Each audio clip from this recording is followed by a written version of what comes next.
اسلام اپنے ماننے والوں کو وہ جس جگہ، جس منصب پر، جس مقام پر بھی بیٹھے ہوں، ان کی مکمل ذمہ داریوں سے آگاہ کرتا ہے۔ جو آدمی جو کام بھی کر رہا ہو، اسلام اس کو بتاتا ہے کہ تیری یہ ذمہ داری ہے۔ تاجر کی کیا کیا ڈیوٹی ہے، اسلام اس کو بتاتا ہے۔ حکیم، ڈاکٹر، استاد کن کن ذمہ داریوں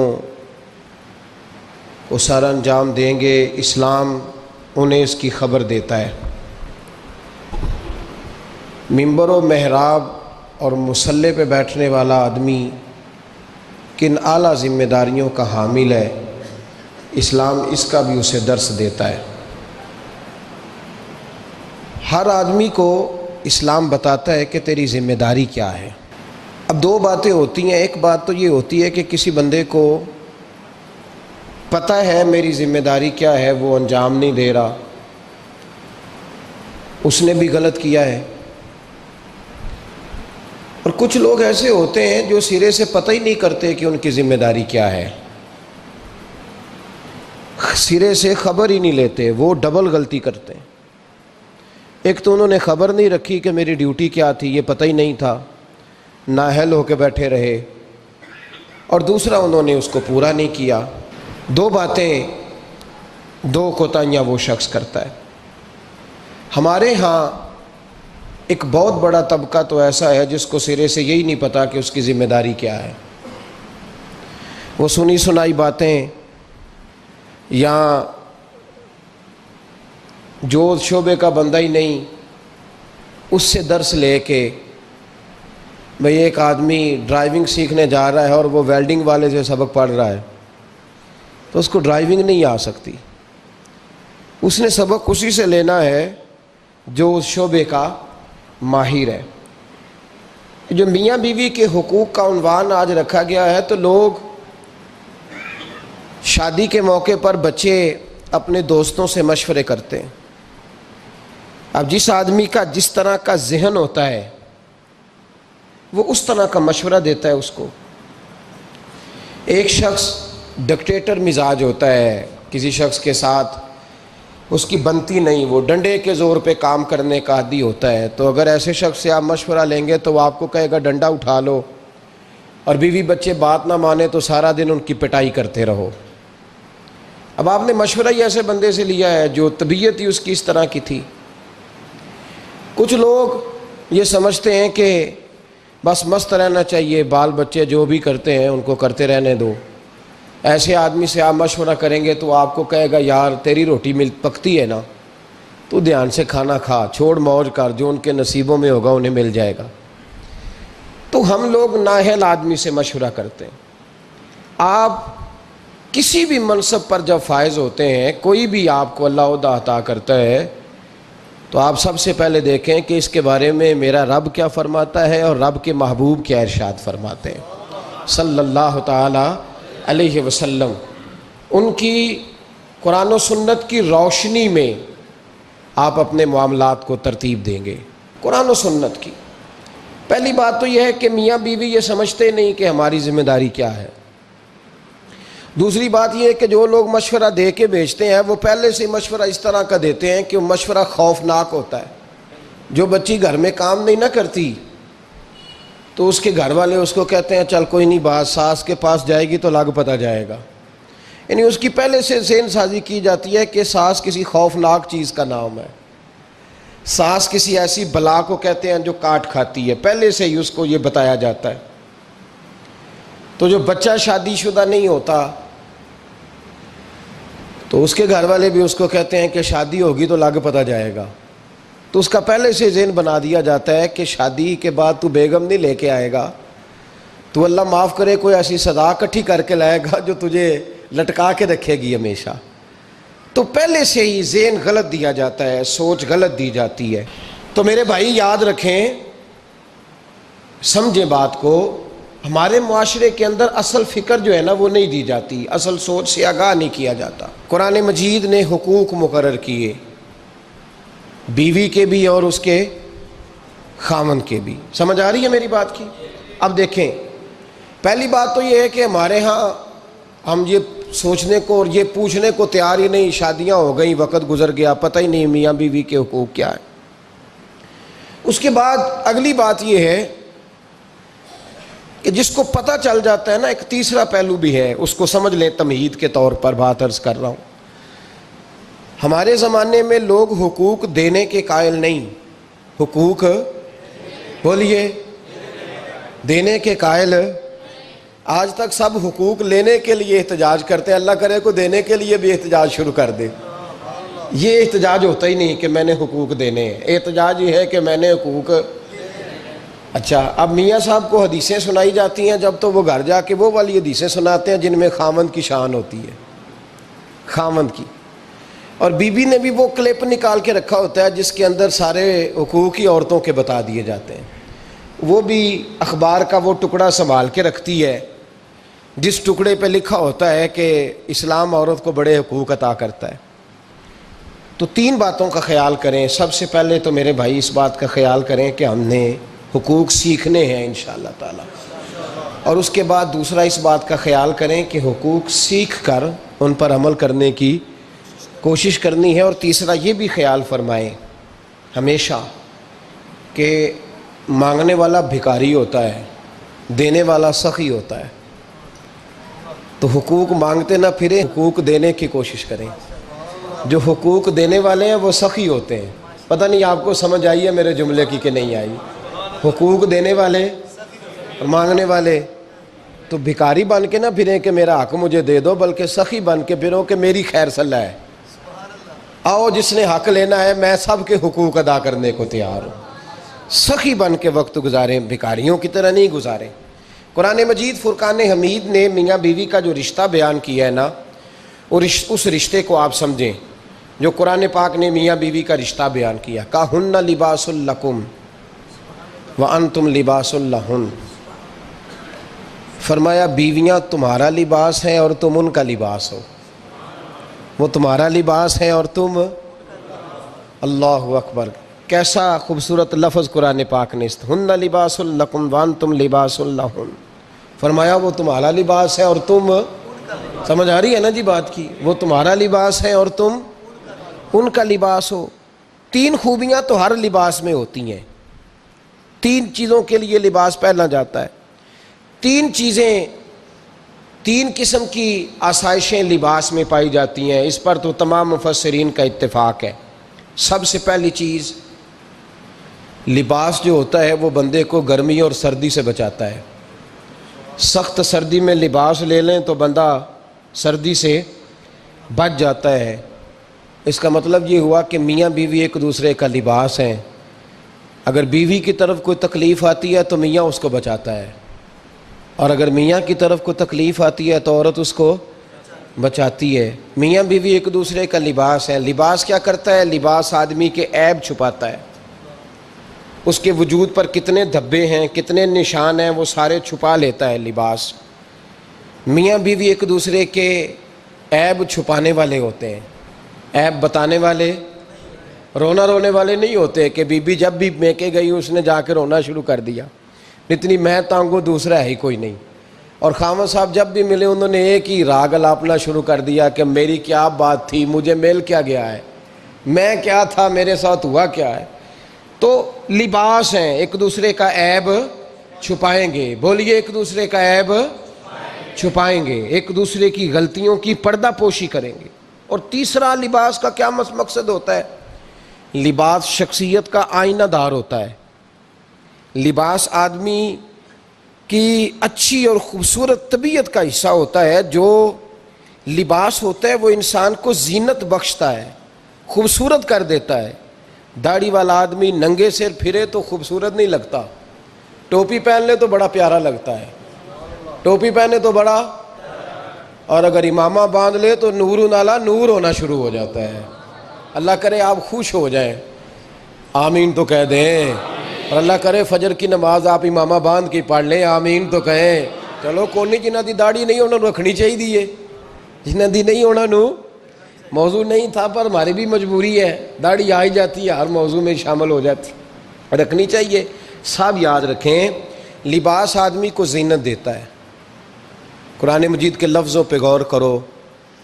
اگر تو شادی کے بعد بیوی کے آنے کی وجہ سے خامد کو سکون نہیں ملا تو اس کا مطلب ہے اس نے گھر کو زینت نہیں دی.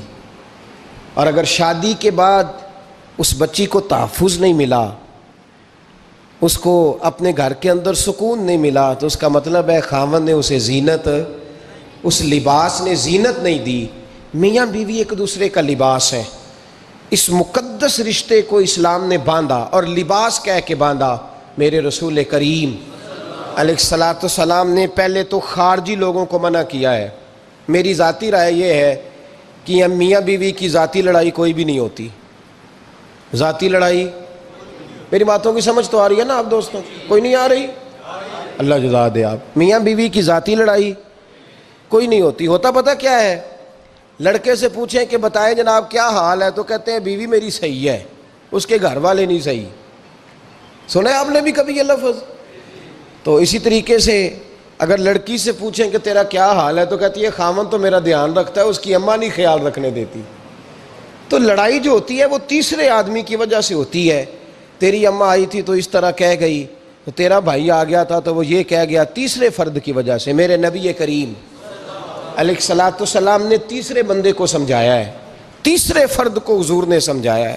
نبی پاک علیہ الصلاۃ والسلام نے فرمایا خبردار, ماں بھائی بیٹا باپ سارے لحاظ کریں, بسنے دیں میاں بیوی کو. اگر شادی کر دیا تو ان کو سکون سے رہنے دو.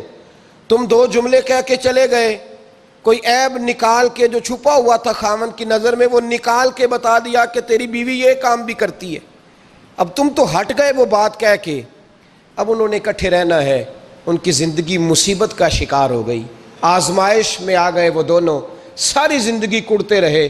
ایک عیب نکال کے لڑکی کے گھر والے لڑکے کا اسے بتا کے چلے گئے تیرے خامد میں یہ عیب پایا جاتا ہے. وہ ساری زندگی کڑتے رہیں گے, تکلیف میں رہیں گے. انہوں نے تو اکٹھے رہنا ہے. بتانے والا چلا گیا. میرے رسول کریم صلی اللہ علیہ وسلم فرماتے ہیں لعنتی ہے وہ شخص, لعنتی ہے وہ شخص. یا رسول اللہ کون سا؟ فرمایا جو بیوی کو مرد کے خلاف اکساتا ہے اور مرد کو بیوی کے خلاف اکساتا ہے, وہ لعنتی ہے, ملعون ہے, رحمت الہی سے دور ہے وہ شخص. انہیں قریب کرنے کی کوشش کر, تو ان کے اندر محبت پیدا کرنے کی کوشش کر. میرے نبی کریم علیہ الصلاۃ والسلام نے جب حضرت سیدہ فاطمہ الزہرا رضی اللہ تعالیٰ عنہا اور جناب سیدنا علی المرتضیٰ رضی اللہ تعالیٰ عنہ کی شادی کی, تو نبی پاک نے دونوں کے سر جوڑے اور دونوں کے درمیان محبت کی دعا فرمائی. دونوں کے درمیان محبت کی دعا فرمائی. اور نبی پاک صلی اللہ علیہ وسلم حضرت فاطمہ کے سامنے جناب علی کے فضائل بیان فرماتے, اور جناب علی آتے تو نبی پاک فرماتے فاطمہ تو میرے وجود کا حصہ ہے, وہ تو میرے جگر کا ٹکڑا ہے. تو ان دونوں کے درمیان الفت پیدا. یہ سب سے پہلے تو خارجی لوگ اس بات کا خیال کریں, سب سے پہلے تو خارجی لوگ خیال کریں, توجہ دیں کہ ان کو بکھرنے سے بچائیں. اب میاں بیوی بھی سمجھ لیں کہ ہماری ذمہ داریاں کیا ہیں. مسند امام احمد بن حنبل میں حضرت ابو درداء رضی اللہ تعالیٰ عنہ سے حدیث مروی ہے, نبی کریم صلی اللہ علیہ وسلم کی بارگاہ میں ایک خاتون نے آ کے عرض کیا یا رسول اللہ صلی اللہ علیہ وسلم مجھے بتلائیے خاوند کا حق کیا ہے. یہ جو حدیث سنانے لگا ہوں نا, یہ بیٹی کو سنانی ہے جا کے, یہ ٹیلی فون کر کے بہن کو سنانی ہے, صرف بیوی کو سنانے کی نہیں ہوتی یہ چیزیں. یہ حدیث بیٹی کو سمجھائیں, بہن کو سمجھائیں, ان لوگوں کو سمجھائیں تاکہ, اور یہ یاد رکھیں خاوند کے حقوق اگر بچی کے گھر والے اسے سکھائیں نا تو اس کی سمجھ میں جلدی آ جائیں گے, اور بیوی کے حقوق اگر خاوند کے گھر والے اس کو سمجھائیں تو اس کی سمجھ میں بات جلدی آئے گی. وہ خیر خواہ سمجھتے ہیں اپنے رشتہ داروں. یہ والی حدیثیں ان لوگوں کو سنانی چاہیے جن لوگوں کا بچہ ہے یا بچی ہے. متعلقہ آدمی حقوق بیان کرے. جب متبادل چیز کسی کے سامنے آتی ہے تو وہ کئی دفعہ سمجھتے ہیں کہ خلوص اس میں پورا نہیں پایا جاتا. حضرت ابو درداء رضی اللہ تعالیٰ عنہ فرماتے ہیں ایک خاتون حضور کی بارگاہ میں آئی, عرض کرنے لگی یا رسول اللہ صلی اللہ علیہ وسلم میں نکاح کرنا چاہتی ہوں, شادی کرنا چاہتی ہوں, مجھے بتلائیے خاوند کا حق کیا ہے. اگر تو میں ادا کر سکتی ہوں تو میں نکاح کروں, ورنہ میں اس کام سے بچوں. میرے نبی کریم علیہ الصلاۃ والسلام نے فرمایا بی بی اگر خاوند کے ناک سے رینٹ نکلے، ریشہ نکلے، پیپ بہے اس کی ناک سے، اور بی بی اپنی زبان سے وہ صاف کر دے تو پھر بھی اس کا حق ادا نہیں ہوتا۔ حضرت ابو دردہ کہتے ہیں آنکھ کھول کے اس عورت نے دیکھا تو میرے نبی پاک نے اگلے جملے ارشاد فرمائے، حضور نے فرمایا تو ان باتوں میں حیرت کر رہی ہے، میں اگر خدا کے علاوہ کسی کو سجدے کا حکم دیتا تو میں عورت کو کہتا اپنے خاوند کو سجدہ کرے، میں اس کو کہتا یہ کام کرے۔ میرے رسول کریم علیہ الصلاۃ والسلام نے حقوق کا تعین فرمایا، حقوق کا تعین فرمایا، اور نبی کریم صلی اللہ علیہ وسلم نے فرمایا جو عورت اس حال میں مر گئی، اس حال میں دنیا سے گئی کہ اس کا خاوند اس سے راضی تھا، اس کا شوہر اس سے راضی تھا، اس کا گھر والا اس سے مطمئن تھا، تو میرے نبی پاک فرماتے ہیں جب دنیا سے جائے گی تو رب کریم جنت کا دروازہ کھول کے فوراً ہی جنت میں داخل فرما دے گا، اس کو بغیر روک ٹوک جنت دے دی جائے گی۔ شرط یہ ہے کہ وہ جب دنیا سے جائے تو اس حال میں جائے کہ اس کا خاوند اس سے شکوے نہ کرتی پھرے، شکایتیں نہ کرتی پھرے، شکایتیں نہ کرے۔ ہمارے زمانے میں شکایتیں ہوتی ہیں، اور خواتین عورتیں اس بات کو سمجھتی نہیں کہ اللہ نے جو میرے نصیب میں رکھا تھا اور جو خاوند رب نے میرے لیے پسند کیا تھا وہ اللہ نے مجھے عطا فرما دیا ہے۔ وہ شکوے کرتی ہیں، شکایات کرتی ہیں، اور دوسری عورتوں کو سامنے رکھ کے وہ فلاں کے حصے میں یہ چیز آئی، فلاں کے حصے میں یہ چیز آئی، فلاں کا خاوند یوں کرتا ہے، شکوہ کرتی ہیں۔ میرے رسول پاک علیہ السلام نے فرمایا عورتیں کثرت سے جہنم میں جائیں گی، کثرت سے۔ تو ایک صحابی رو پڑے، ایک حدیث میں لفظ یہ ہے رو پڑے، عرض کرنے لگے یا رسول اللہ وہ ہماری مائیں بھی ہیں، بیٹیاں بھی ہیں، بہنیں بھی، حضور جہنم میں جائیں گی؟ نبی پاک صلی اللہ علیہ وسلم نے فرمایا ایک تو وہ عیب جوئی کرتی ہیں، غیبتیں کرتی ہیں، دوسرا رب کا شکر ادا نہیں کرتی، اور تیسرا فرمایا اپنے خاوند کا بھی شکریہ ادا نہیں کرتی، بات بات پہ ناشکری کرتی ہیں، بات بات پہ ناشکری کرتی، اس سبب سے جہنم میں جائیں گے۔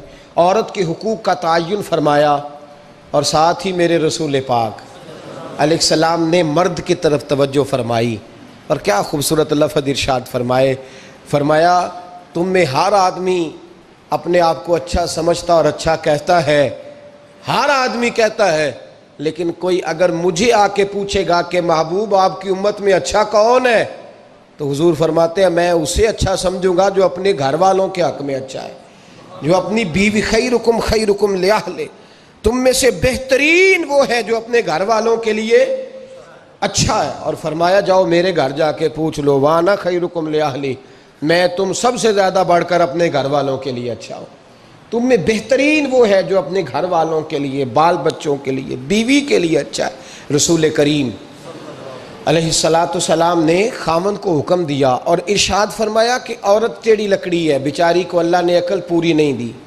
ایک بچہ چھوٹا ہوتا ہے، ہمیں پتہ ہوتا ہے کہ اس کا شعور پورا نہیں، اگر کوئی غلطی کرے تو کیا اسے نکال دیا جاتا ہے گھر سے؟ بولے چھوٹا بچہ ہے، وہ کئی دفعہ بڑا نقصان کر دیتا ہے، آپ کیا کہتے ہیں؟ اسے مارتے ہیں، کلاڑی لے آتے ہیں اس کے لیے؟ اس طرح کرنا چاہیے، اس کے ابے کو بلا لینا چاہیے، بےزتی کرنی چاہیے پنچایت میں بٹھا کے کہ یہ غلطی کی ہے تیرے بچے نے۔ بھائی دادا یہ کام کرتا ہے؟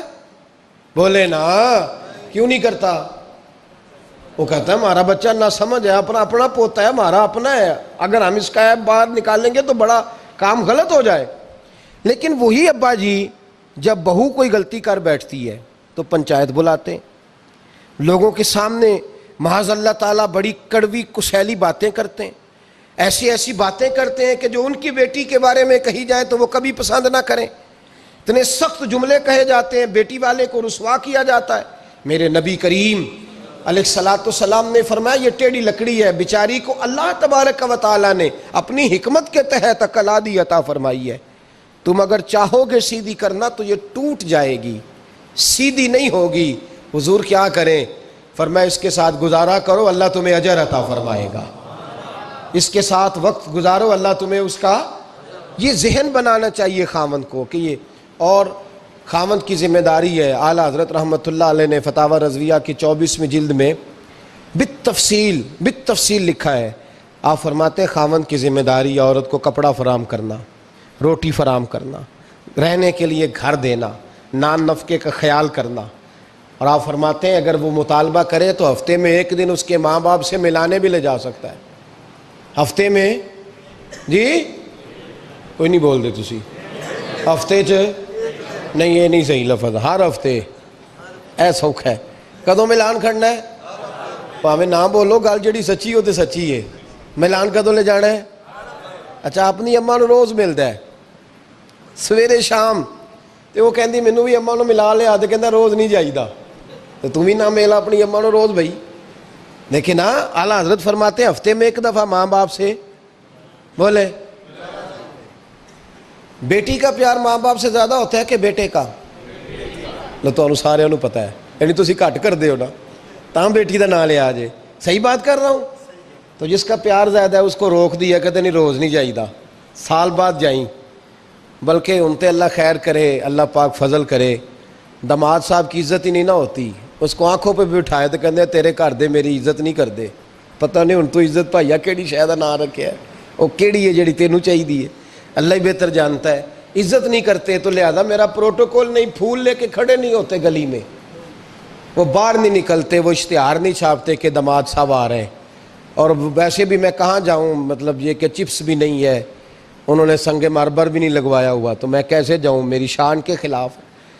اعلیٰ حضرت فرماتے ہیں ہر ہفتے وہ بیٹی جو ہے، تو بیٹیاں بیٹیاں ہوتی ہیں، اور یہ تو اس دن پتہ چلتا ہے نا جب اپنی بیٹی بندہ ڈولی میں ڈالتا ہے، پھر پتہ چلتا ہے کہ دل کرتا ہے ہر ہفتے اس کو ملنے کو، دل کرتا ہے کہ وہ آئے، چہرہ دکھائے، ایک دفعہ مل جائے، ہر ہفتے اس کو ملوانے لے کے جائے، اس کی غلطیاں معاف کرے، اس کے عیبوں پہ پردہ ڈالے، اس کی کوتاہیوں کا خیال کرے، اس سے درگزر کرے۔ میرے نبی کریم صلی اللہ علیہ وسلم نے فرمایا میں اپنی امت کو حکم دیتا ہوں کہ اپنی بیوی سے بغض نہ پالنا، بغض نہ پیدا کرنا، کوئی غلطی کرے تو بغض نہ پیدا کرنا، بغض نہ رکھ لینا سینے میں کہ تو ہے ہی ایسی، تو ہے ہی، بغض نہ پالنا۔ اور کیا خوبصورت لفظ ہیں حضرت خدیجۃ الکبریٰ کے سرتاج کے، اور کیا لفظ ہیں جناب سیدہ آمنہ کے لال کے۔ میرے نبی پاک فرمانے لگے اگر تمہیں اپنی بیوی کی کوئی عادت ناپسند ہے تو غور کر لو، ڈھونڈ لو، اس میں ایسی بھی عادت تمہیں ضرور مل جائے گی جو تمہیں بڑی پسند ہوگی، ڈھونڈ لو، غور کر لو، مل جائے گی، کوئی ایسی بھی مل جائے گی جو تمہیں بڑی پسند ہوگی، وہ بھی تمہیں مل جائے گی، ڈھونڈو تو صحیح، تلاش تو کرو، بغض کی اینک نہ لگانا، بغض کی اینک لگا کے دیکھو گے تو کچھ نہیں ملے گا۔ نبی رحمت سید عالم صلی اللہ علیہ وسلم، پہلی بات یہ ہے کہ اللہ کے حبیب نے تعین فرمایا، اور پھر عملی طور پر حضور نے وہ چیزیں کر کے دکھائیں۔ حضرت سیدہ طیبہ طاہرہ جناب فاطمہ کو نبی پاک نے رخصت فرمایا، حضرت علی کے گھر کے سارے کام جناب فاطمہ کرتی تھی، سارے کام، کسی ایک جگہ بھی شکایت نبی پاک صلی اللہ علیہ وسلم نے نہیں فرمائی کہ میری بیٹی سارے کام کرتی ہے، بلکہ حضرت اسماء کے بارے میں سیاستہ میں روایت ہے، جناب ابو بکر صدیق کی صاحبزادی، یہ نبی پاک صلی اللہ علیہ وسلم کے پھپھی زاد بھائی ہیں، حضرت زبیر بن عوام، عشرہ مبشرہ صحابہ، ان کے گھر میں بیاہی گئی تھی۔ حضرت جناب اسماء کہتی ہے میں مالدار باپ کے گھر سے گئی تھی، امیر باپ تھے جناب صدیق اکبر، میں تاجر باپ کے گھر سے گئی تھی، لیکن زبیر بن عوام کے گھر میں گئی تو فرماتی ہے مجھے ان کے اونٹوں کو چارہ بھی ڈالنا پڑتا تھا، مجھے گھر کے سارے کام کرنے پڑتے تھے۔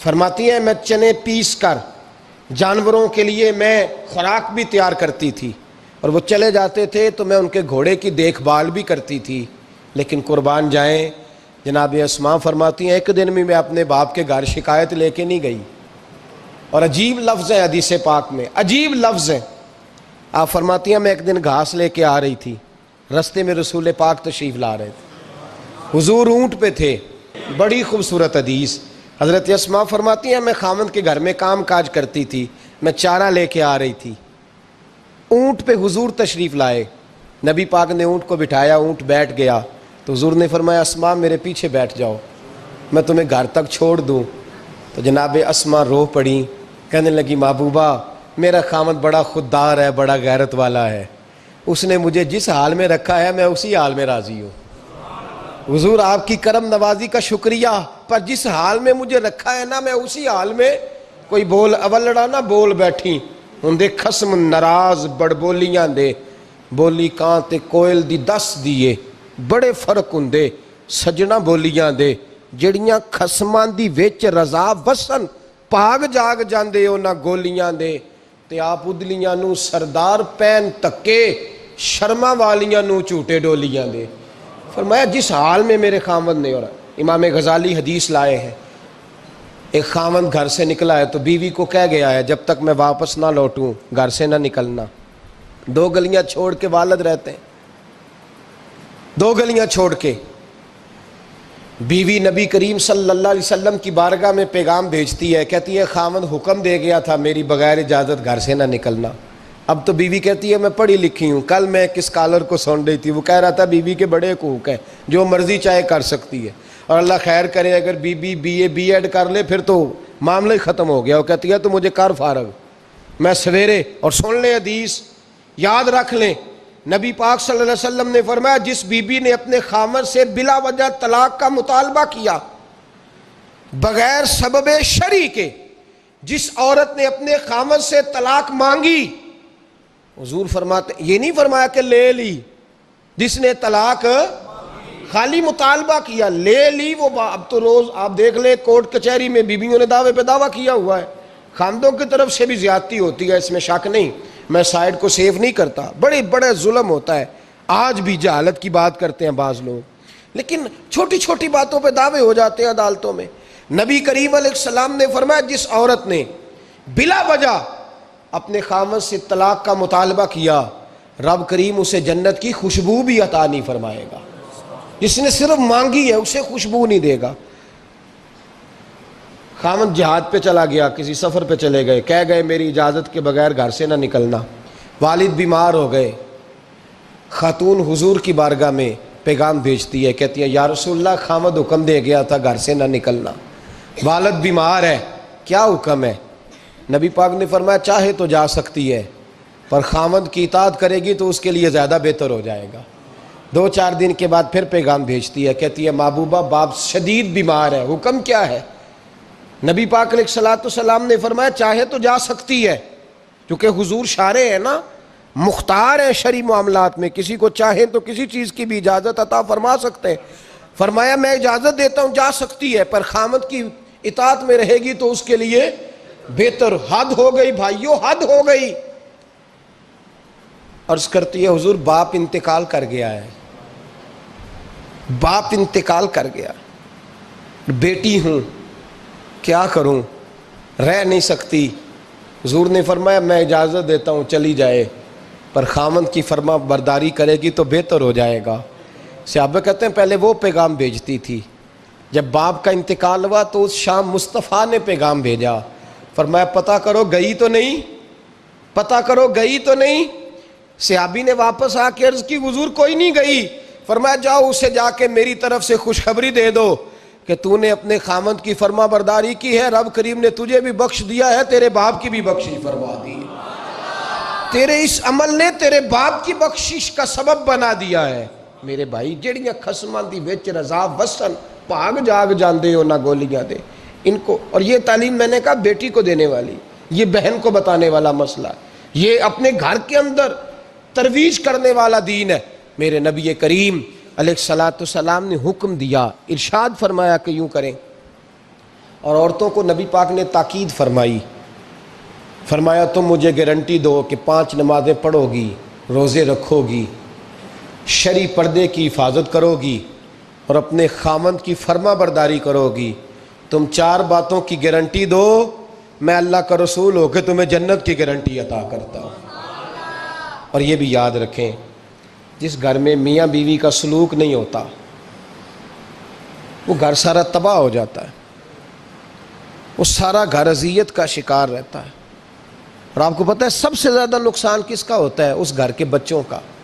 وہ بچے ٹوٹ پھوٹ کا شکار ہوتے ہیں، انہیں سمجھ نہیں آتی کہ باپ کی طرف جائیں کہ ماں کی طرف جائیں. جس گھر کے اندر میاں بیوی کا سلوک نہیں ہوتا، جس گھر کے اندر میاں بیوی میں محبت نہیں ہوتی، ان دونوں کے درمیان جب پیار ہوتا ہے، ان دونوں کے درمیان جب محبت ہوتی ہے. ہمارے ہاں تو ایک دوسرے کے رشتہ داروں کی طرف دیکھنا ہی لوگ پسند نہیں کرتے. میرے نبی کریم علیہ السلام کا کمال یہ تھا کہ جناب ختیجہ کے وہ بچے جو پہلے شوہر سے تھے، ایک دفعہ وہ بچے وہ کلمہ پڑھ گئے، مسلمان ہوئے۔ حضرت ختیجہ کا وہ بیٹا جو پہلے شوہر سے تھا، حضرت ختیجہ کے بھائی نہیں، بہنیں نہیں، بیٹا جو پہلے شوہر سے ہے، ایک دن وہ بیٹا آیا تو حضرت عائشہ صدیقہ فرماتی ہے حضور حجرے میں تھے، بچہ باہر بولا، نبی پاک کے کانوں میں آواز گئی تو حضور فرمانے لگے او ہو یہ تو ختیجہ کا بیٹا آ گیا ہے، تو میرا بیٹا آ گیا ہے۔ فرماتی ہیں دوڑ کے حضور گئے، گلے سے لگایا، پیار کیا، محبت فرمائی نبی پاک صلی اللہ علیہ وسلم۔ تو اللہ کے رسول صلی اللہ علیہ وسلم تو زوجہ کے گھر والوں کے ساتھ، بلکہ کنز المال میں حدیث ہے، حضرت عائشہ صدیقہ رضی اللہ تعالیٰ عنہ فرماتی ہیں دوپہر کو حضور قیلولہ فرماتے تھے، آرام کرتے تھے۔ اس وقت میں اکثر صحابہ ملنے نہیں آیا کرتے تھے، پتہ ہوتا تھا یہ محبوب کے آرام کا وقت ہے۔ ایک دن ایک بوڑھی بی بی ملنے آ گئی، اور بی بی جب آئی تو بغیر وقت کے آ گئی۔ جناب عائشہ فرماتی ہیں کہ میں نے کہا کہ یہ شاید جانتی نہیں، بہرحال آ گئی ہے۔ تو کہتے ہیں وہ خاتون آئی تو نبی پاک صلی اللہ علیہ وسلم کا چہرہ کھل اٹھا اسے دیکھ کے۔ حضور نے بڑا زیادہ وقت عطا کیا، دیر تک بیٹھے، اس کی باتیں سنتے رہے، محبت کے ساتھ جواب دیتے رہے۔ جب فارغ ہو گئی تو اس نے کہا حضور میں جاؤں؟ نبی پاک نے فرمایا ٹھہر جاؤ۔ حضور نے کتنے تحفے تیار کیے، غلام کی ڈیوٹی لگائی، گھر تک پہنچائے۔ حضرت عائشہ صدیقہ فرماتی ہیں نبی کریم صلی اللہ علیہ وسلم لیٹ گئے، میرے دل میں خیال آیا حضور آرام کر رہے ہیں، رات کو جب واپس آئیں گے عشاء کے بعد تو پوچھوں گی یہ عورت کون ہے، لیکن جب میں اٹھ کے نبی پاک کے قریب گئی تو اللہ کے رسول تو بیدار ہیں۔ تو میں نے فوراً کہا، میں نے کہا یا رسول اللہ صلی اللہ علیہ وسلم جتنا وقت آپ نے اس خاتون کو دیا ہے میں نے کبھی کسی کو دیتے دیکھا نہیں، یہ آئی بھی اس وقت میں جس میں روٹین سے صحابہ تشریف نہیں لاتے، اور پھر آپ نے بڑا انفرادی وقت دیا، اس کو بڑا اہم وقت دیا، کون تھی یہ عورت؟ تو حضرت عائشہ کہتی ہیں محبوب کی آنکھوں میں آنسو آ گئے۔ میں نے کہا یا رسول اللہ میں نے کوئی ایسی بات کر دی کہ آپ کو تکلیف پہنچی، میں معافی چاہتی ہوں، کون تھی؟ تو نبی پاک نے فرمایا نہیں عائشہ یہ کوئی عام بی بی نہیں، یہ میری پہلی زوجہ جناب ختیجہ کی سہیلی تھی۔ فرمایا یہ مکے میں اکثر ختیجہ کے پاس آیا کرتی تھی، ختیجہ اسے وقت دیتی تھی، تحفے دیتی تھی، اس کے پاس بیٹھتی، میں نے وہ سارا آج ختیجہ کا عمل دہرایا ہے، اور میں نے ختیجہ کی اس یاد کو تازہ کیا، حسن العہد من الایمان۔ فرمایا رشتہ اچھے طریقے سے نبھانا یہ بھی ایمان کا حصہ ہے، یہ بھی ایمان کا حصہ ہے۔ میں نے اس عہد کو، اس پیمان کو، اس محبت کو اچھے طریقے سے نبھایا ہے۔ میرے نبی کریم علیہ السلام نے عورت کے بارے میں، اس کے حقوق کے بارے میں یہ تعین فرمایا، خاوند کو کہا کہ وہ اس بات کا خیال کرے، عورتیں اطاعت والا کام کریں اور خاوند شفقت والا کام کرے، اور شفقت وہیں ہوتی ہے جہاں کوئی غلطی ہوتی ہے، درگزر وہیں ہوتا ہے جہاں کوئی کوتاہی۔ عورت اطاعت کرے، فرما برداری کرے، اس کو حکم ہے، خاوند درگزر کرے، شفقت کرے، اور کوئی کوتاہی دیکھے، کوئی غلطی دیکھے اس پر پردہ پوشی کرنے کی کوشش کرے۔ یاد رکھیں اعلیٰ حضرت فاضل بریلوی رحمۃ اللہ علیہ فرماتے ہیں جو مردان خدا ہیں، جو اللہ کے بندے ہیں، جو مردان خدا ہیں، فرمایا ان کا طریقہ تو یہ ہے کہ وہ اپنے گھر والوں کی بڑی بڑی غلطیاں معاف کرتے ہیں، بڑی بڑی کوتاہیاں، بڑی بڑی۔ حضرت ابو الحسن رحمۃ اللہ تعالیٰ علیہ، جناب ابو الحسن خرقانی بہت بڑے درویش صوفی گزرے ہیں، اور صاحب بصیرت اور زندہ اور بیدار مغز صوفی تھے، صرف ہو والے صوفی نہیں تھے، ان کو خبر ہی نہیں کہ معاشرے میں میں کھٹکتا ہوں دل عالم میں کانٹے کی طرح، اور تو فقط اللہ ہو اللہ ہو اللہ ہو۔ حضرت ابو الحسن خرقانی خانقاہ بھی آباد کرتے تھے، اور معاشرے میں کبھی ظلم ہوتا تھا تو بادشاہوں کا جا کے حقہ پانی بھی بند فرما دیا کرتے تھے، بڑے بیدار مغز اور بیدار ذہن صوفی تھے۔ حضرت بایزید بسطامی رحمۃ اللہ علیہ کے سجادہ تھے، اور محمود غزنوی آپ کا مرید تھا، اب بہت صاحب بصیرت بادشاہ ہوا ہے، وہ آپ کا خدمت گزار تو حاضر ہوتا تھا۔ محمود غزنوی کہتے ہیں جب میں پہلے دن گیا تو بابا جی مجھے اٹھ کے نہیں ملے، بیٹھے بیٹھے سلام کیا، واپس آنے لگا تو مجھے چھوڑنے آئے میری سواری تک، تو میں نے کہا حضرت جی جب آیا تھا تو پوچھا بھی نہیں اور اب چھوڑنے آ گئے، تو فرمانے لگے جب تو آیا تھا تیرے اندر تکبر تھا، تو کہتا تھا مولوی بادشاہوں کو اٹھ کے ملتے ہیں اس لیے نہیں ملا، اور اب تو سوچ رہا ہے کہ نہیں سارے مولوی ایک طرح کے نہیں ہوتے، اس لیے میں تیری عزت دینا تیرے لیے ضروری سمجھا ہے، اس لیے تجھے چھوڑنے آیا ہوں۔ حضرت ابو الحسن بڑے صاحب بصیرت آدمی، ایک آدمی یمن سے آیا کئی 100 کلومیٹر کا سفر طے کر کے ملنے، اس نے دروازے پہ دستک دی، حضرت کے گھر کے دروازے، بادشاہ کے پیر ہیں، اندر سے بی بی صاحبہ بولی کون ہے دروازے پہ؟ فرمایا میں یمن سے آیا ہوں یا مصر سے آیا ہوں، بڑی دور سے ملاقات کرنی ہے۔ حضرت صاحب کدھر ہیں؟ تو بی بی کہنے لگی تجھے بھی کوئی کام نہیں جس طرح اسے کوئی کام نہیں، تو بھی فارغ ہے اس کی طرح، بس یہی اللہ اللہ یہی ڈیوٹی ہے تیری بھی۔ میں نے کہا یار اتنا بڑا صوفی اور گھر میں اس کا کیا حال ہے، ایک وہ بات کرنے والی۔ تو میں نے کہا جناب حضرت کدھر ہیں؟ تو کہنے لگی وہ کوئی جنگل میں بیٹھا اللہ اللہ کر رہا ہوگا، نہ بچوں کی فکر نہ گھر بار کی فکر، مسئلوں سے بھی پیٹ بھرتے ہیں کبھی، ادھر بیٹھا ہوگا، جا ملنا ہے تو تو بھی چلا جا، دوبارہ دروازے پہ دستک نہ دینا خبردار۔ کہتے ہیں میرے وہ جو میں ایک ذائچہ بنا کے آیا تھا نا اللہ کے ولی کا، وہ میرا سارا ہی ٹوٹ گیا۔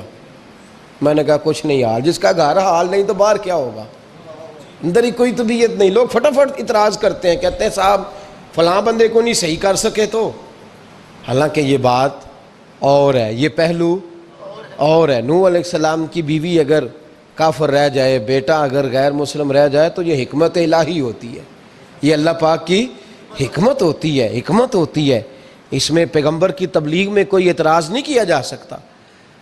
اس نے کہا جنگل میں ہوں گے تو بھی چلا جا۔ کہتے ہیں وہ جو میرے ذہن میں ان کا زاویہ تھا، وہ جو ایک شخصیت کا روپ میں بنا کے وہ تو نکل گیا، لیکن میں نے کہا چل اتنی دور سے آیا ہوں بابے سے مل ہی لیتا ہوں، شام ہو گئی ہے رات بھی رہنا ہے۔ کہتے ہیں میں نے جنگل کی طرف منہ کیا تو حضرت جنگل سے آ رہے تھے اور شیر پہ بیٹھے ہوئے تھے، شیر پہ بیٹھے تھے۔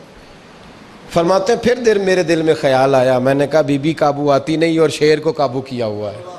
پھر وسوسہ آیا اتقوا فراست المومن فإنه ينظر بنور اللہ، رواہ ترمذی او کما قال صلی اللہ علیہ وسلم۔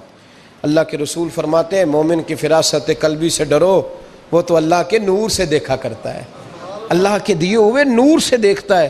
اللہ اکبر۔ جب یہ بات سنی نا، اس نے کہتے میں نے دل میں سوچی تو حضرت میرے دل کی بات جان گئے اور فرمانے لگے او بھائی، کہتے میں نے کوئی حال بتایا نہیں، خود ہی فرمانے لگے میاں اس کے اندر صرف ایک ہی غلطی ہے کہ وہ زبان کی ٹھیک نہیں، بستر کی بڑی پاک ہے، نظر کی بڑی پاک ہے، کردار کی بڑی اچھی ہے، میرے بچوں کو پالتی ہے، بس زبان کی ذرا ٹھیک نہیں۔ اور فرمانے لگے میں اس نتیجے پہ پہنچا ہوں اگر میں نے اسے نکال دیا تو اور کوئی رکھے گا نہیں، بیچاری زندگی ساری پریشانی میں گزار دے گی، اور پھر اگلے لفظ کہے تو حد ہو گئی۔ فرمانے لگے میں اس بد زبان سے اس نے سلوک کرتا ہوں، اللہ نے یہ بے زبان مخلوق میری فرما بردار بنا دی ہے۔ فرمایا یہ میرے وظیفوں چلوں عبادتوں سے نہیں آیا شعر، یہ اس بد زبان سے اس نے سلوک کرتا ہوں تو رب نے یہ بے زبان مخلوق میری۔ اب یہ گنجائش، یہ حکم خامند کے لیے ہے، یہ تقریر سن کے بی بی نہ کہہ دے کہ میں نے بد زبان ہونا ہے تو آپ فرما برداری کریں میری، تو یہ جس کے لیے بات ہو اسی تک رہے۔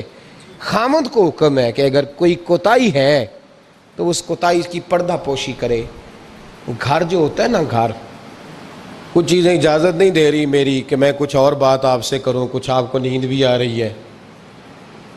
دیکھیں پورا وجود سلامت ہو اور اندر روح نہ ہو تو بندہ زندہ رہ سکتا ہے؟ جڑے نہیں بولے انہیں رہ لینا میرا خیال۔ وجود ہو سارا سلامت ہے لیکن روح سلامت، بندہ بچ جائے گا؟ بولے نا یار، جنہیں نیند آ رہی ہو بولو، نہیں نہ رہ سکتا۔ پورے گھر میں ہر شے ہو، ذمہ داری سے بات کر رہا ہوں، پورے گھر میں ہر شے موجود ہو، اگر گھر میں دین نہ ہو تو گھر چلتا نہیں چل سکتا۔ جس گھر میں نماز نہ ہو وہ گھر نہیں چلتا، جس میں قرآن پاک نہ ہو وہ گھر، اس لیے کہ دین روح ہے، دین اگر گھر میں دین نہیں تو گھر چل سکتا؟ سن لے حدیث پاک ترمذی شریف کی، نبی کریم علیہ الصلاۃ والسلام، یہ بھی حق ہے، یہ آخری بات اس عنوان پہ سنیں، یہ حق آخری ہے، اس کو بھی سمجھیں۔ ترمذی شریف میں نبی پاک علیہ السلام نے فرمایا، دعا دی حضور نے، نبی پاک فرماتے ہیں اللہ اس بی بی کو جزائے خیر دے، اللہ اس پہ رحم فرمائے جو سویرے اپنے خاوند کو نماز کے لیے جگاتی ہے، اور اگر نہ اٹھے تو پانی ڈال کے جگاتی ہے، اور فرمایا اللہ اس خاوند پر رحم کرے جو سویرے اپنی بیوی کو نماز کے لیے جگاتا ہے، اور اگر نہ اٹھے تو پانی ڈال کے جگاتا ہے، رحم کرے۔ سب سے زیادہ حق میاں بیوی کا ایک دوسرے کا ساتھ یہ ہے کہ انہیں دیندار بنائیں۔ دین کی جس بات کا خامند کو پتہ ہے، اعلیٰ حضرت نے لکھا ہے کہ خامند کی ذمہ داری ہے بیوی کو تعلیم دینا، یہ اس کی ڈیوٹی ہے پردے کا پابند کرانا، اس کی ذمہ داری ہے کہ اسے قرآن و سنت کے جو احکام پتہ ہے اپنی بیوی کو سکھائے، اس کو بتلائے، اس کو سمجھائے، ذمہ داری ہے اس کی۔ فرمایا اللہ اس پہ رحم کرے، ذمہ داری ہے، ایک دوسرے کو مذہب سے آشنا کریں، پیار کے ساتھ محبت کے ساتھ قائل کریں۔ خامند بڑی باتوں میں روٹھ جاتا ہے، اگر کبھی اس بات پہ بھی روٹھ جائے کہ آج نہیں روٹی کھانی تیرے ہاتھ کی، انہیں نماز ہی نہیں پڑھی تو آج نہیں میں نے تیرے ساتھ کوئی بات کرنی اس لیے کہ تیری آواز گلی میں نے سنائی دی ہے مجھے، تو خامند کو چاہیے کہ اسے دینداری سکھائے۔ عورت کو بھی چاہیے کہ وہ کہے صاحب تھوڑی روٹی کھا لینی ہے لیکن مہربانی کریں حلال رزق لے کے آئیں، مجھے زیادہ کپڑوں کی ضرورت نہیں، میں پرانے پہ گزارا کر لوں گی لیکن میرے بچوں کے حلق سے ہرا نہیں گزرنا چاہیے کہ دینداری ایک دوسرے کو سکھائیں، ایک دوسرے کو۔ حضرت سلطان باہو کا نام تو سنا ہوگا آپ حضرات نے، الحمدللہ کافی لوگوں نے سنا ہوگا۔ حضرت سلطان باہو رحمۃ اللہ علیہ کے جو والد تھے ان کا نام تھا حضرت بازید، جاگیردار تھے، دنیا دار تھے، بہت بڑے مالدار تھے۔ فرماتے مذہب کی طرف میرا رجحان نہیں تھا، چوتھی شادی کی بی بی راستی کے ساتھ۔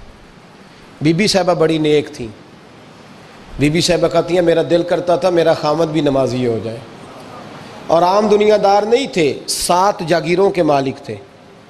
بڑا مشکل ہوتا ہے، پیران نظام کے آستانوں پہ غریب لوگ رہ گئے ہیں، جڑا 4 جماعتاں پڑھ جائے یا پیسے آ جائیں انہوں نے تو کسی پیر دی لوڑ ہی کوئی نہیں، اور اگر بندہ مالدار ہو تو کئی پیروں دے آپ مرید ہوندے نے، وہ کہتے ہیں مینوں آپ کنے پیر سلوٹ کر دیں۔ ایک صاحب نے میری ایک دفعہ افطاری کی تو کہنے لگے آپ کی افطاری ہے، اس جگہ ایک اجتماع سے میں نے بیان بھی کرنا تھا، تو واپسی پہ ان کے ہاں انہوں نے مجھے فوٹویں دکھانی شروع کر دی۔ اب یہ بھی ایک مسئلہ ہے نا، کیا کہتے ہیں اس کو، سیلفی جی، بڑے بڑے سیانے بندے ساری دیہڑی یہی کام کر دے رہے اور کم ہی کوئی نہیں سرے، تو وہ مجھے تصویریں دکھانے لگے، اے پیر صاحب دی بھی میں دعوت کیتی، اے پیر صاحب دی بھی میں دعوت کیتی، اے پیر صاحب دی بھی میں دعوت کیتی، اے پیر صاحب دی بھی میں دعوت، 14-15 پیر مجھے گنوا دیے۔ تو کھانے تو بعد مینوں کہنے لگے کہ تسی دوبارہ کدو آؤ گے؟ میں کہا جدو تسی 200 بندے ہو میرا بھی نام دس لو گے ادو آ جائیں گے۔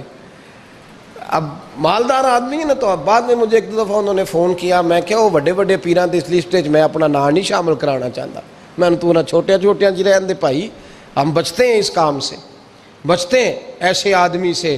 وہ کسی درویش نے کہا تھا جس کی ہر بات میں پوشیدہ ہو نشتر کی چبھن، ایسے ہر صاحب احسان سے ڈر لگتا ہے، بچنا چاہیے۔ تو مالداروں کے تو آپ بڑے مرید ہوتے ہیں، کئی پیر حاضریاں دیتے پھرتے ہیں، کہیں مولوی دستے نگر ہوتے ہیں، معاذ اللہ، اللہ خودداری اور عزت نفس عطا کرے، آمین تو کہہ دیجئے، دینداری کے اللہ توفیق عطا فرمائے۔ تو بہت بڑے جاگیردار تھے حضرت سلطان باہو رحمۃ اللہ علیہ کے والد۔ بی بی صاحبہ کہتی ہے نمازی بنانا تھا خاوند کو۔ کس کو؟ کس نے بولے؟ کس نے نمازی بنانا ہے؟ اور بیوی کو کس نے بنانا ہے؟ پکی گل ہے جی۔ میں کونسلر صاحب نوں میں کہا ماشاءاللہ جیت گئے ہو؟ کہندے ہاں جی۔ میں کہندے جی کوئی حکم ہوئے تو مینوں دسو۔ میں کہ حکم ہے کہ تسی اپنے ہلکے دے بندیاں دی ڈیوٹی لانی، کیڑا نماز حاضری لانی ہے، کیڑا نماز پڑھنا ہوندا ہے تے کیڑا نہیں ہوندا۔ کہنے لگے بڑے سیانے نکلے ہو، پہلا مینوں ہی وسیتے واڑ چھڑیا جی، میں جاؤں گا تے دوجیاں دی حاضری لاں گا نا۔ تو خاوند نمازی بنائے گا بیوی کو تو اس سے پہلے خود بنے گا تو بنائے گا نا جی۔ تو اگر خاوند کہہ دے تو پڑھیا کر، میرے پیچھے نہ لگی تو کہنی جنی کو تو پڑھنی اونی میں پڑھنی ہے نا۔ تو آج میں ایک دوست کو کہہ رہا تھا بچے وہ کام نہیں کرتے جو آپ کہتے ہیں، اور میں نے جمعے میں بھی کہا تھا بچے وہ کرتے ہیں جو ہمارا عمل دیکھ کے بچے چلتے ہیں، صرف بات پہ عمل نہیں کرتے۔ بی بی راستی کہتی ہے میں نے ٹھان لی کہ میں نے اس جگیردار کو، وڈیرے کو اس موٹے بڑے چودھری کو میں نے نمازی بنانا اور بنا کے دکھانا ہے نمازی۔ بی بی صاحبہ کہتی ہیں کہ وہ جس خاتون کی بھی باری ہوتی تھی، 4 بیویاں ہوتی تھیں، وہ اس کا حق ادا کرتے تو بعد میں اپنی خوابگاہ میں جا کے آرام کرتے۔ ان کا جو خادم تھا ملازم، وہ رات کو دودھ کا پیالہ انہیں دینے جاتا تھا، سونے سے پہلے ان کے پاس دودھ کا پیالہ پہنچتا تھا۔ تو بی بی صاحبہ کہتی ہیں میں نے رات کو ملازم سے کہا دودھ دینے تو نہیں جائے گا، میں جاؤں گی۔ تو میں آدھی رات کو دودھ کا پیالہ لے کے حاضر ہوئی۔ تو کیسے آئی؟ میں نے کہا بی بی ہوں، آ گئی ہوں، تو اب مہربانی کریں۔ میں نے کہا اگر اجازت دیں تو آپ کے پیر نہ دبا دوں؟ چل دبا دے۔ بی بی کہتی ہیں پیر دباتے دباتے میں نے کہا اگر اجازت دیں تو صبح نماز کے لیے جگا دوں؟ یہ نماز کی تبلیغ ہو رہی ہے۔ تو بابا جی پتہ کیا کہتے ہیں حضرت بازید؟ کہنے لگے تو مجھے جانتی نہیں، خبردار مجھے تبلیغ کرنے کی کوشش کی، اس گھر میں رہنا ہے تو سانس اونچا نہ لینا، پتہ ہے تو کس کے ساتھ بھی آئی، خبردار۔ کہتے میں چپ کر کے آ گئی۔ اگلے دن پھر دودھ لے کے پہنچ گئی تو انہوں نے آنکھ کھول کے دیکھا میری طرف، پھر آ گئی ہے۔ میں نے کہا اب میرے خاوند ہیں، میرے سر کے تاج ہیں، پیر دبا دوں؟ کہ دبا دو۔ کہتے ہیں میں نے 10 منٹ پیر دبائے تو میں نے کہا اگر جان کی امان پاؤں تو فجر میں جگا دوں؟ میں نے جلال فرمایا، کہنے لگے تجھے کہا تھا نا کہ مجھے کسی کا مشورہ قبول نہیں، تو کون ہوتی ہے مجھے بات کرنے والی، چل دوڑ جا۔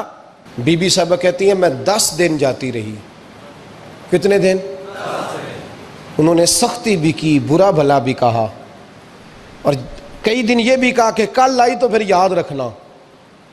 کہتی ہیں 10ویں دن میں گئی تو حضرت بازید کہتے ہیں میرے دل میں خیال آیا یہ جان چھوڑنے والی نہیں، یہ باز نہیں آئے گی، اور چلو ہے بھی تو میری بیوی، غلط بات بھی کوئی نہیں کر رہی، کہہ بھی نماز کر رہی ہے۔ کہنے لگے اگر میں سویرے اٹھ جاؤں تو پھر دوبارہ تو نہیں آئے گی، تو دوبارہ تو نہیں آئے گی۔ یہ دیکھیں میاں بیوی کا آپس میں رشتہ، سویرے اگر میں اٹھ جاؤں نماز کے لیے تیرے کہنے پہ تو میری جان چھوڑ دے گی تو؟ بی بی صاحبہ کہنے لگی میں دوبارہ نہیں آؤں گی، آپ مہربانی کریں سویرے اٹھ جائیں۔ کہنے لگے چل تو میری بیوی ہے، ایک بار مان لیتا ہوں تیری بات، سویرے جگا دینا۔ بی بی راستی کہتی ہے میں پہلے سو کے اٹھا کرتی تھی، وہ رات میں سوئی نہیں، کہتی ہے میں ساری رات رو کے گزار دی، ساری رات، اور بیدار رہ کے گزار دی۔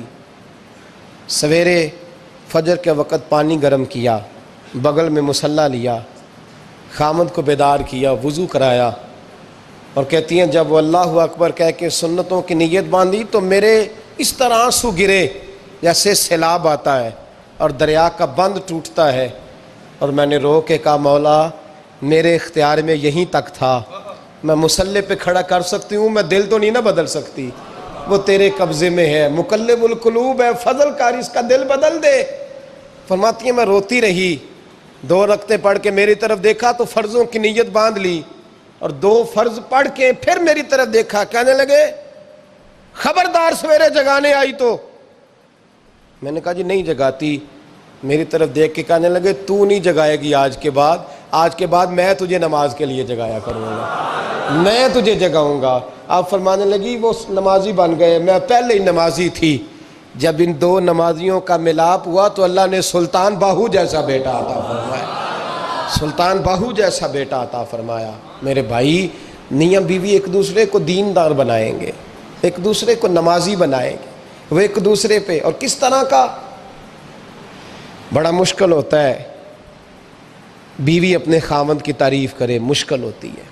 اعلیٰ حضرت فاضل بریلوی رحمۃ اللہ تعالیٰ علیہ کی زوجہ، ان کا طریقہ یہ تھا کہ وہ اتنی شناسہ ہو گئی تھی، اعلیٰ حضرت لکھتے تھے تو وہ واقف ہو گئی تھی، وہ کتاب کا اعلیٰ حضرت فرماتے تو وہی کتاب اٹھا کے زوجہ لاتی۔ اس زمانے میں قلم بنتے تھے اپنے ہاتھوں سے، لوگ چھری لے کے اس کے ساتھ قلم بنایا کرتے تھے، تو قلم بنا کے سیاہی رکھتی، کاغذ کئی دفعہ ڈانٹ دیتے، اعلیٰ حضرت کئی دفعہ ڈانٹ دیتے، لیکن اماں جی سنتی۔ وقت وصال آیا تو ایک دن فرمانے لگے حامد رضا کی ماں تو نے ساری زندگی مانگا کچھ نہیں، تو نے میری بڑی نوکری کی، میرے دین کے کاموں میں سب سے بڑی مددگار تو تھی، چل کچھ چیز مانگ لے۔ جب دین کے رشتے ہوتے ہیں تو پھر معاملے بھی دینداری کے طے ہوتے ہیں، کچھ مانگ لے۔ بڑا کچھ مانگ لیتی ہیں نا بیویاں، بڑا کچھ۔ اعلیٰ حضرت کی زوجہ کیا کہتی ہیں؟ کہتی ہیں میں نے آپ کو صبح و شام دیکھا ہے، میں نے آپ کے دکھ سکھ دیکھے، خوشی غمی میں آپ کا رویہ دیکھا ہے، میں نے آپ کو ہمیشہ دیندار اور پرہیزگار پایا ہے۔ اگر مجھے کچھ دینا ہے تو ہاتھ اٹھا کے میری بخشش کی دعا کر دیں، اور اگر صبح قیامت مجھے ضرورت پڑی تو میری سفارش کر دیں گے۔ اعلیٰ حضرت رو پڑے، یہ دینداری کے رشتے ہیں، رو پڑے، فرمانے لگے تیرے ساتھ وعدہ ہے، مصطفیٰ کریم صلی اللہ علیہ وسلم کے صدقے احمد رضا جب جنت میں جائیں گے تو تجھے ساتھ لے کے جنت میں جائیں گے، ساتھ لے کے جائیں گے۔ تو بھائی دینداری بنائیں، ہن لباس لکم وانتم لباس لہن، وہ تمہارا لباس ہے اور ان کا لباس ہو۔ رمضان شریف آ رہا ہے، ارادہ کر لیں کہ تراویحیں ساری جماعت کے ساتھ پڑھنی ہیں، پڑھیں گے انشاءاللہ تعالی۔ نوجوانوں سے میری گزارش ہے، جوان بچوں سے، ضروری کوئی مذہبی چیز آپ نے دیکھنی ہو، سننی سنانی ہو تو ٹھیک ہے، ورنہ رمضان میں موبائل استعمال نہ کریں، مہربانی فرمائیں، ارادہ کریں۔ اگر کبھی مجبوری بن جائے نا تو ہسپتالوں میں بھی 2-2 گھنٹے بندے کو ایک ٹانگ پہ کھڑے ہونے پڑ جاتا ہے، پاسپورٹ کے دفتر لوگ کھڑے رہتے ہیں، شناختی کارڈ کے دفتر کھڑے رہتے ہیں۔ ارادہ کرو قرآن پاک سننے کا، اور مسجد میں حاضر ہو کے با جماعت 20 تراویحیں پوری پڑھو، اور عشاء سے پہلے آؤ، سنتیں ادا کر کے مسجد میں نماز پڑھو۔ روزہ کوئی شیطانی وسوسہ قریب نہ آنے دو، روزے رکھنے ہیں اور انشاءاللہ رکھنے ہیں، پورے رکھنے۔ مزدور آدمی جو مزدور ہے وہ کہتا ہے میں مزدور ہوں، میں کیسے رکھوں؟ او خدا کے بندے، رب تعالیٰ نے تیرے اوپر فرض کیے ہیں، وہ کہتا ہے میں وہ چیز فرض کرتا ہی نہیں جو تو اٹھا نہ سکے، اس کو پتا تھا ہم رکھ لیں گے تبھی فرض کیے نا۔ اور مزدور کو تو اللہ اجر بھی زیادہ عطا کرتا ہے، کسی وسوسے پہ نہ لگے۔ اور قرآن، یہ 2 باتیں ہو گئی، روزہ اور تراویح۔ اور تیسرا، دن کے 2 حصے کریں، جو وقت بچ جائے اس کے 2 حصے کریں، آدھے حصے میں قرآن پاک پڑھنا ہے اور آدھے حصے میں درود و سلام پڑھنا ہے۔ یہ وظیفے پکے کر لیں۔ اور جو لوگ غریبوں کی مدد کرتے ہیں، مسکینوں کی، یتیموں کی، ان سے میری گزارش ہے کہ وہ مہربانی کریں تو 1 رمضان کو لوگوں کے ساتھ تعاون کریں۔ کس تاریخ کو جی؟ بولے قاری صاحب نے سوٹ کدن دین دے ہو جی، تاکہ کوئی درزی سی کے نہ دے وے، ایک ادھر پا نہ لے وے سوٹ، مولوی بھی نواں، یہ ساڈا مولوی یہ تے پرانے دی چنگا لگتا ہے، اور پہلے دے میاں یہ کام بھی پہلے کریں تاکہ وہ سلا لیں اور سلا کے پہن لیں۔ میری باتوں کی سمجھ آ رہی ہے آپ حضرات کو؟ غریب کے ساتھ، مسکین کے ساتھ، جس کے ساتھ بھی کوئی تعاون کرنا ہے وہ پہلے کریں، پہلے اپنے بچوں کو کپڑے بعد میں اور غریبوں کے بچوں کو پہلے، تاکہ وہ شریک ہو، رمضان میں شریک ہو۔ کسی کو سودا پہلے دیں، جو پہلے کرنے کے کام ہیں ان کو پہلے کریں، مہربانی فرمائیں۔ رمضان کی نیت کریں، ارادہ کریں، اپنے اندر ذوق پیدا کریں۔ میں نے اپنے دوستوں کو کل سبق دیا ہے کہ کام مجبوری سے بھی ہو جاتا ہے اور شوق سے بھی، لیکن مجبوری سے کرنے سے مزہ نہیں آتا، شوق سے کریں تو مزہ ہی آ جاتا ہے، مزہ نہیں، مزہ ہی آ جاتا ہے۔ تو کام کریں گے، لطف آئے گا آپ کو روزے رکھنے کا، عبادت کرنے کا، لیکن لطف کے ساتھ کریں، اپنے اوپر بوجھ بنا کے نہ کریں، پھر آپ کو ذائقہ نصیب ہوگا۔ اللہ سمجھنے کی توفیق عطا فرمائے۔ آخر دعوانا الحمدللہ۔